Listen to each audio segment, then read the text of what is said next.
Merrimack? Merrimack. Merrimack. That's an Indian word, isn't it? What does it mean? In Abenaki, it means the River of Broken Waters. Because of its many powerful rapids, the Penacooks use the word Merrimack to describe our river. It's significant that the word Merrimack serves as the name of both our town and our river.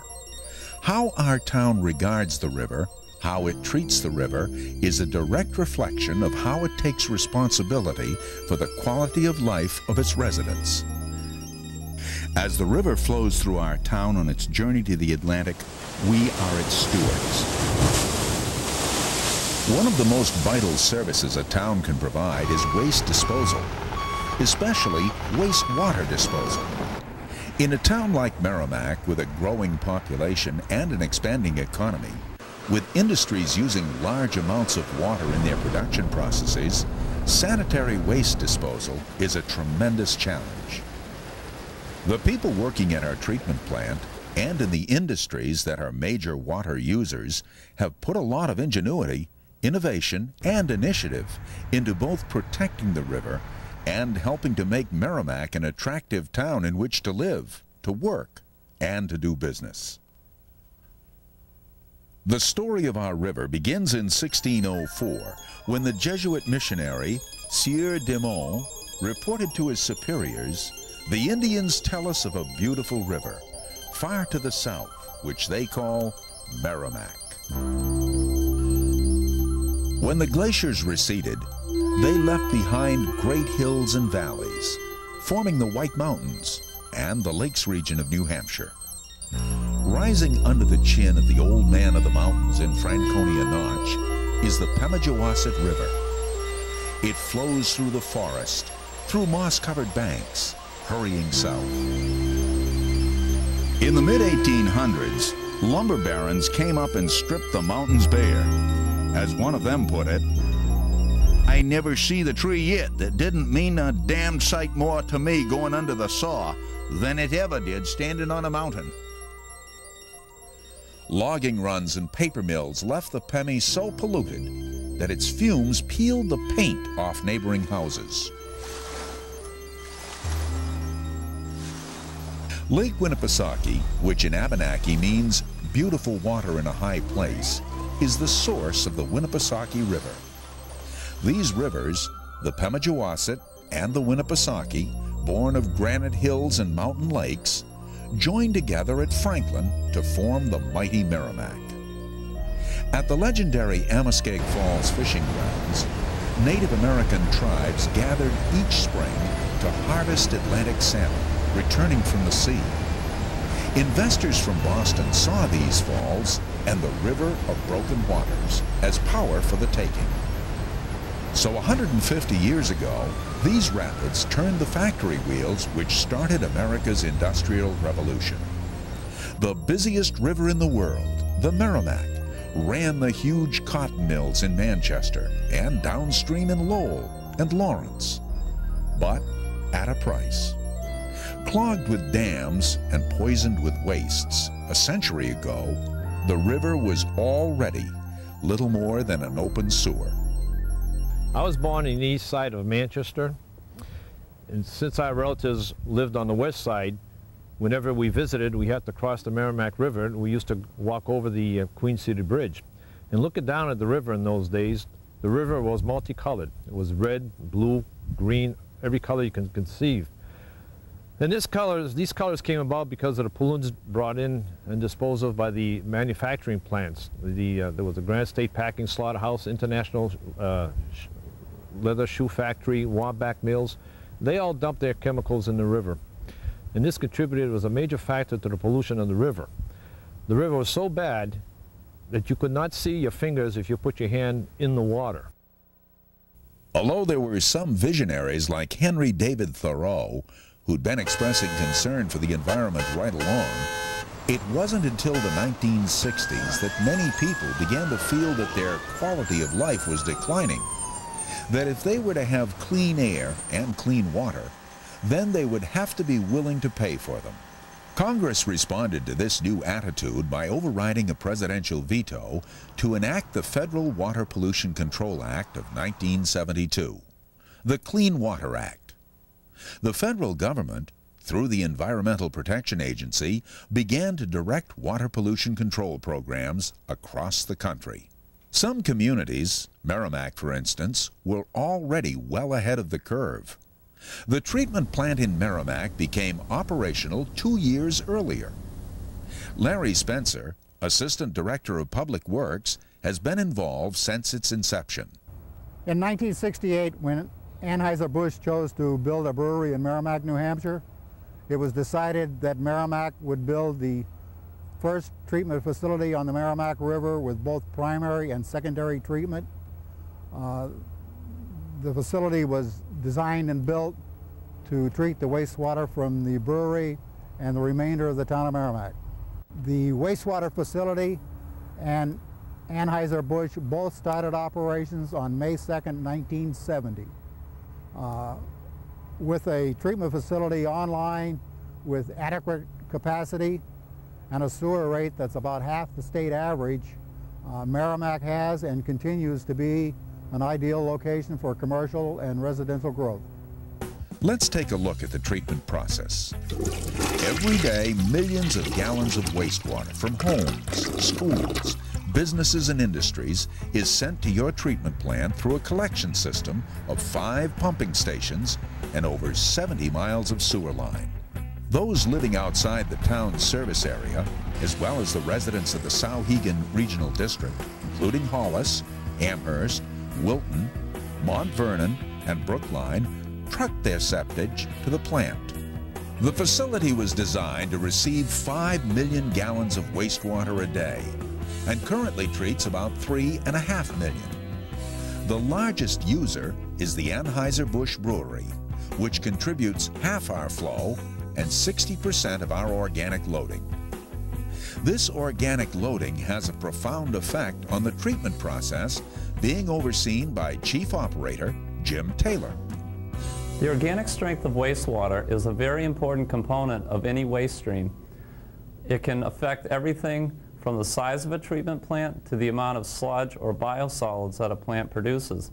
An example of dissolved organic material is this demonstration, where we can take sugar, pour it into water, and then stir it and watch it dissolve.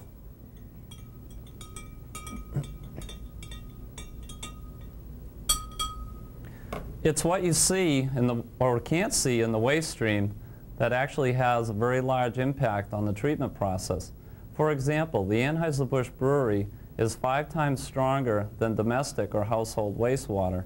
The brewery itself is equivalent to a city with a population of 65,000 people. The treatment process may look like an industrial operation. However, it actually mirrors the very natural cleansing ability of the Merrimack River. Here in Merrimack, we have a somewhat unique process where we employ both a trickling filter and aeration tanks. We do this because of the high-strength waste of the brewery wastewater. If that were directly discharged into the Merrimack River, all the oxygen would be used up by the bacteria in the river, causing fish kills and pollution. Therefore, we treat all that wastewater in a far more efficient manner than the river.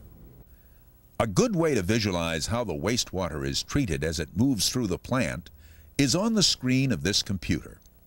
It's the visible part of a monitoring and process control system that helped earn Merrimack's wastewater treatment facility an Operations and Maintenance Excellence Award from the Environmental Protection Agency. In 1995, the town of Merrimack decided to implement and install a supervisory control and data acquisition, or SCADA system, here at the treatment plant. And from this computer, we can monitor and control all of the outlying buildings, of which we have 6 here at the plant, plus monitor and control 5 remote pumping stations, the furthest one of which is 6 miles away. On arrival at the plant, the wastewater is channeled through a series of treatment processes to remove pollutants. In preliminary treatment, A mechanical grinder is used to remove large solids and other coarse debris that might damage downstream pumps and other equipment. Powerful pumps then force the wastewater through huge pipes into the treatment system. However, some of the most corrosive and toxic wastes never reach the plant, thanks to our 1999 National EPA Excellence Award-winning Industrial Pretreatment Program. The town of Merrimack is fortunate that so many of its industries that are major water users are extremely conscientious in meeting their responsibilities. Roger Dakota, Industrial Pretreatment Manager, works with them in doing so. Since the Merrimack Wastewater Treatment Facility was designed for 5 million gallons a day and was accepting industrial wastewaters into the facility, the EPA required the town of Merrimack and its wastewater treatment facility to develop and implement an industrial pretreatment program. The town of Merrimack benefits from a very well-run program that carefully monitors industrial discharges. Treatment plant personnel place programmable samplers on site and collect either grab or composite samples. These samples are then taken to our own lab or to a private lab for analysis. The results are then reported back to the industries. If they are found in violation, the town takes proper measures to correct the situation. The goals of our pretreatment program are to prevent the introduction of pollutants that may interfere with the operation of the plant, to prevent the pollutants from passing through the plant into the Merrimack River, and third, to ensure the quality of our treatment plant compost. It's important that hazardous materials be intercepted so that the workers in the sewer system and at the plant are not exposed to them. Some of the wastes are highly corrosive. They could do tremendous damage to some very expensive processing machinery and equipment. Like the river, the treatment plant is an ecosystem. Toxic waste can kill the tiny, hard-working organisms that play such an important part in purifying the wastewater. Their dying could cause the whole system to break down, leading to violations of federally mandated permit limits. Industrial pretreatment protects the quality of the sludge produced in the treatment process. Because Merrimack has such an outstanding composting program, it's very important that the sludge be free of harmful elements. And finally, this program can intercept toxic substances from industries by implementing pollution prevention at the source and installing the necessary treatment process. Our pretreatment program has evolved over the past 15 years, incorporating all regulatory requirements, pollution prevention, and we've developed a very good working relationship with all our industrial users. Nashua Corporation's Specialty Coated Products Division is a pioneer in emulsion technology for high-quality carbonless papers and a leading developer and manufacturer of thermal papers, dry gum, heat seal, and pressure-sensitive label products. Beyond responsibility for the quality of these products, the company stresses efforts to reduce, reuse, and recycle throughout their manufacturing processes, including the transition to water-based technologies to eliminate the use of most solvents. In 1989, Nashua Corporation installed a $2 million batch pretreatment facility. Hydrolysis by lime, followed by the addition of sulfuric acid, results in the pollutants separating and settling out. The resulting sludge is forced into a powerful press, which squeezes out most of the remaining water. Pollutants are held within the lime cake and are hauled away as non-hazardous waste. Our largest industrial user is the Anheuser-Busch Brewery. In meeting the demand for its popular products, this gigantic operation generates over 1.8 million gallons of high organic strength wastewater every day. If this were discharged directly into the Merrimack, the river would be quickly overwhelmed. So it is sent to the treatment plant. But the plant, like the river, is an ecosystem, an efficient but sensitive ecosystem. So the brewery takes steps to ensure it doesn't overburden or shock that system. It does this by stressing pollution prevention and recycling. After the grain and hops shipped from the Midwest have been used, they are recycled as cattle feed. A waste beer system has been installed. Alcohol is recovered using a distilling tower and is sold as fuel. A SCADA system, like that of the plant, oversees the brewery's pretreatment program. Operations include pH neutralization so that their effluent is neither too acid nor too alkaline. In addition, the brewery has installed the necessary secondary containment to prevent potential spillage into the sewer system, as well as a stormwater pumpback system to prevent any spillage that might find its way to the river. In emergency situations, such as high BOD loadings, the plant is notified and the influent flow is sent to one of 2 spill diversion tanks to prevent shock to the town's treatment system. Another major wastewater producer is Texas Instruments, a leading developer and manufacturer of high-performance, superior quality semiconductors. These products are sold throughout the world for a variety of applications.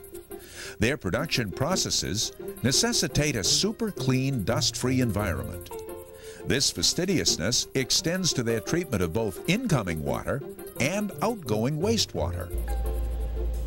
Water used in production processes must also be super clean. After use, the water is discharged at the rate of 300,000 gallons a day. Like Merrimack's other major water users, Texas Instruments monitors and manages its pretreatment process with a computer-controlled system. Highly acidic before treatment, the wastewater undergoes a 4-stage pH neutralization process before being sent to the town's wastewater treatment plant. Homeowners must remember that, like industrial users, they need to be careful in disposing of toxic wastes. The average home generates a surprising amount of hazardous household waste. Paints and solvents, oven cleaners, oil, pesticides, and drain cleaners are all toxic wastes. Matter is never eliminated, it just moves from place to place. Whatever is poured down a drain, whether it goes into the sewer system or a septic tank, doesn't just disappear. It eventually reaches the treatment plant, and some trace amounts could find their way into our highly regarded compost. Area residents should bring all such hazardous wastes to the Nashua Regional Household Collection Center on the first Saturday morning of each month, from spring through fall, at the Nashua Public Works Garage. All of the incoming wastewater, both residential and industrial, undergoes primary treatment. In primary treatment, the wastewater flows to sedimentation tanks where settlable and floatable materials separate out naturally.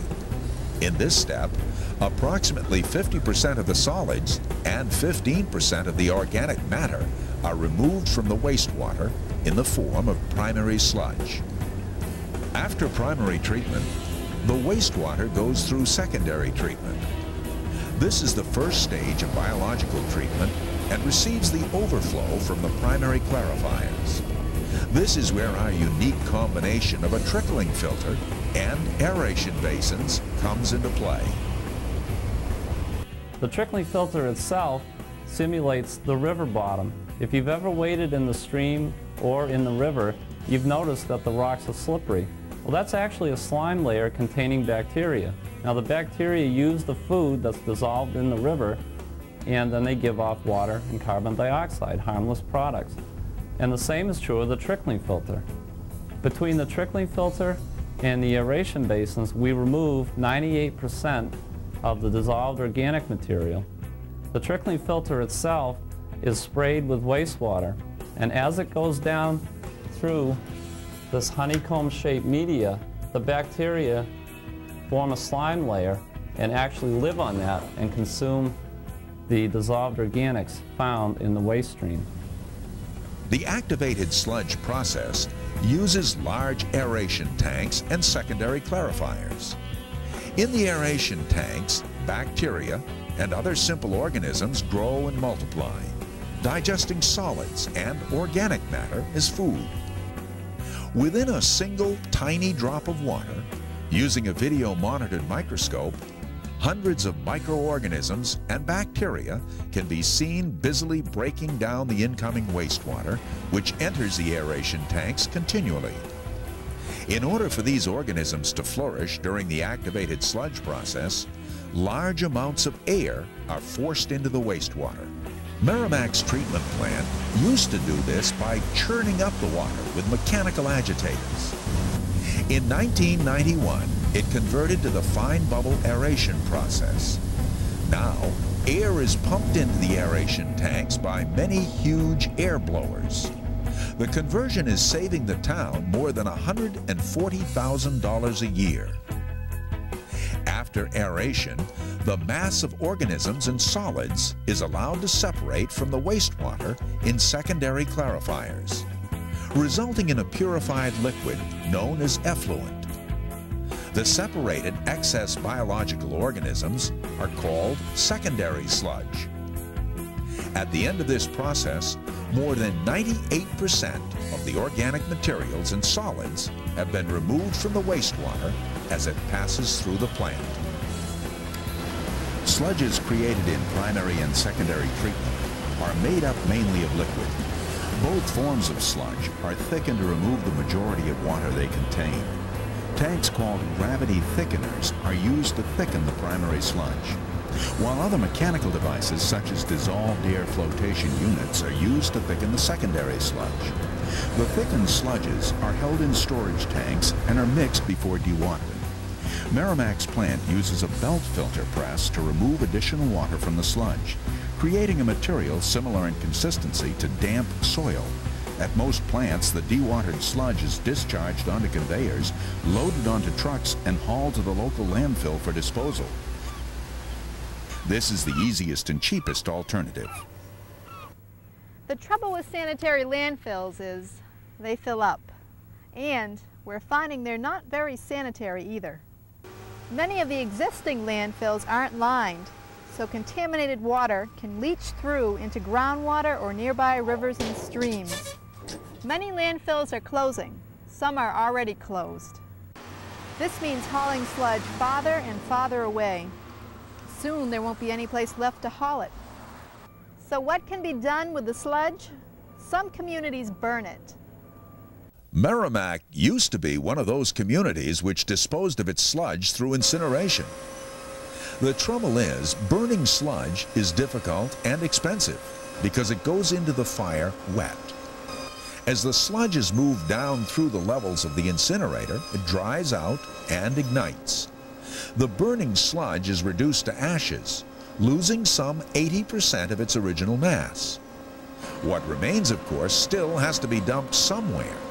So the town began searching for better alternatives. It initiated a composting pilot program. Beginning with an aerated static pile technology that used wood chips as a bulking agent, they were able to produce and market 65,000 yards of compost. We're taking some of the pressure off our landfill here in Nashua by trucking some of our sludge to the town of Merrimack. The Merrimack Treatment Facility has developed an outstanding composting facility. They're taking a material that can present a real disposal problem and turning it into a valuable commodity. With the largest publicly owned and operated composting facility in northern New England, Merrimack's compost is in great demand. It's been a key component in producing bright green turf on both golf courses and athletic fields throughout the East. Thanks to its outstanding quality, Merrimack's compost was selected for use in the restoration of the Great Lawn in New York Central Park. A driving force in the composting program's success has been the town's Director of Public Works, Earl Chesley. Well, Merrimack has been composting our wastewater sludge since '77. Most recently, though, in 1995, we constructed a new facility, which is located behind me. This is a 15-bay in-vessel facility. It's about the size of 2 football fields, and all the composting process is done undercover, so it isn't exposed to rain. In this facility there are 15 long bays where we mix sawdust and sludge, and the material is agitated through the bay on an 18-day process. And what we do here is we accelerate the biological decomposition of the sludge. We monitor the temperature here so that we can put just the right amount of air into the compost mix to keep that biological reaction going. It's kind of like a biological fire. It throws off heat. Part of that process of throwing off the heat kills the pathogenic bacteria that may be present in the sludge, and it kind of homogenizes the material so that when it comes out the back end of the plant, we have a substance that's ready to go to market. The quality of our compost is now so high that Allgrow, our marketing agent, can sell all that we produce. The turfgrass market is our primary market right now for the compost produced here at the Merrimack, New Hampshire facility, and it's our goal to continue that. The product produced here at the Merrimack, New Hampshire facility has a high level of consistency and quality, and those are two important factors for this marketplace. The turfgrass market generally uses the material in athletic field and golf course construction. The secondary markets for the compost within the turfgrass industry are for divot mixes and also top dressings. Both of these applications the compost works very well in. The horticultural marketplace can use the compost for an array of different applications.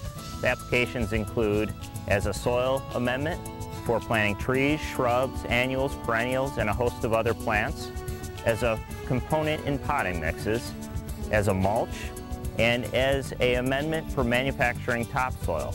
The level of quality achieved by this production facility has allowed Allgrow to target sales to the highest end-use applications in the marketplace. Don't call it sewage sludge, call it black gold and use it as an alternative compost. My understanding is Merrimack takes great care processing it according to EPA regulations. You can get more details from the DPW office. It's used by area nurseries and gardeners, and it's free to Merrimack residents. We all know New Hampshire grows stones, but make it easy on yourself and do raised beds. Mix it in lavishly with your soil and put the plants in. It enriches and lightens the soil, and the plants will say, hey, life's good here, and stretch out their roots for a good old feed. And a healthy plant's a strong plant for you. And you'll be amazed how lush and lavish the plants are in your garden. Upon application, local gardeners receive tickets entitling them to free compost in modest quantities. A fee schedule has been established for larger quantities requiring that the material be loaded onto hydraulic dump trucks. At a modest cost, our compost may also be picked up at the plant by out-of-town users and commercial dealers from 8 a.m. to 3 p.m. 7 days a week. The water that remains after sludge disposal is treated with chlorine. Once the effluent has been cleaned and disinfected, it is discharged into the Merrimack as purified water. Wastewater treatment is an elaborate and expensive process. Maintaining EPA-mandated standards requires qualified personnel. All operations personnel must go through state certification programs involving written and oral exams. These trained operators monitor the facility 24 hours a day, 365 days a year, using the SCADA computer control system. This system is just one of many innovations that have been saving the town money while increasing plant efficiency. Thanks to an Energy Services Program Award from Public Service Company of New Hampshire, the plant has purchased and installed variable frequency drives and new energy-efficient pump motors. Other examples of increased efficiency resulting in more economical operations include converting the aeration tanks from mechanical agitation to the fine bubble aeration process and decommissioning the sludge burning incinerator in favor of our highly profitable composting program. Daily testing is done by operations and laboratory staff to continually assess plant performance. Accurate testing and reporting are assured due to strict quality control measures required by state regulatory officials. Process control is a collaborative effort between the laboratory staff and operations personnel who oversee the efficient operation of the facility. The maintenance and repair of equipment is performed by a highly skilled crew of mechanics and technicians. Preventative maintenance is emphasized in order to allow the plant to function without interruption. This combination of highly skilled people and state-of-the-art technology make your town's contribution to the protection of our river a success. By helping protect the quality of the Merrimack, our town's wastewater treatment plant is helping to protect and enhance our quality of life. Mary Ann Conrad, an outdoor writer, has seen the river's gradual restoration and recognizes its value as a community resource. One of the things I enjoy most about my time spent on the Merrimack River is the true sense of wilderness that you feel when you're here. Just all you need to do is come down and spend some time on the Merrimack, and you'll quickly realize what a gem we have right here in our own town. Towns upstream of Manchester, like Hooksett, are built close to the river. Bob LaRue, a member of the House Wildlife and Marine Resources Committee, knows why it's still so wild along the river here in Merrimack. The pollution of the Merrimack River actually saved it for future generations because the smell was so obnoxious and the water so dirty that it prevented riverbank development south of Manchester. And in essence, the pollution saved the Merrimack River for future generations. Fish and wildlife are a very good indicator of the quality of a habitat. And I think with all these reintroduced fish species, it's clearly evident that the river is well on its way to a full recovery. Monitoring this recovery are volunteers like Peggy Miller of the Merrimack River Watershed Council. As part of New Hampshire's role in the Federal Rivers Management and Protection Program, every 2 weeks, at exactly the same time, water samples are taken at 22 sites along the Merrimack from Manchester to Tingsboro. I've added chemicals which will help to separate out the oxygen in the water, and then when it's checked, they will be able to determine an exact chemical ratio of the oxygen in the water. These samples are taken to the Merrimack Wastewater Treatment Plant, where along with samples taken from the Sauhegan, they are analyzed to determine their biological load. So what you will see in this bottle are that there are tiny particles which are the dissolved oxygen. That's what the test is, because dissolved oxygen and the levels are very critical to continue to understand how the river is working, the ecology of the river. I've been asked many times throughout my writing career if I had to choose just one place to fish for the rest of my life and one species of fish to fish for, where would that be? And I think it always surprises people when I say I'd prefer to fish for the smallmouth bass in the Merrimack River. Lee Vogel, maintenance supervisor at the treatment plant, has been fishing on the Merrimack for years. Little one. Is that sunfish? Oh no, it's a nice little bass.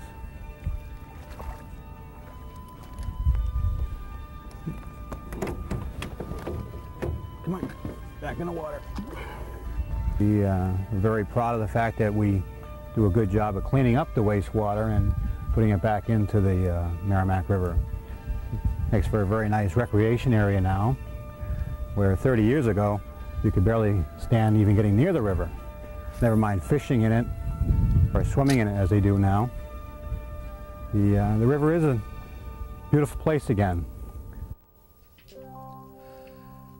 The Merrimack, a river restored. The alewives have returned, the shad, the salmon, and now even the people are returning, reclaiming a heritage long denied. They're discovering that this river running through our town is becoming a resource, a refuge, a retreat, an oasis in the urban landscape, providing beauty for appreciation and space for recreation all along its banks. We do all we can to mitigate the impact of our existence on the environment, And in our collective support of our town's wastewater treatment facility, we become partners in the continuing effort to not only arrest, but to reverse our river's environmental deterioration. Rivers flow like time, from past to present to future. The Merrimack is slowly returning to the state it enjoyed before our coming. The town of Merrimack is doing more than its share in helping it along. If it is to continue this process of restoration, we must all work together to cope with continuing threats and the daunting challenges of the future. Only then can we ensure our children and our grandchildren the legacy of a river reborn.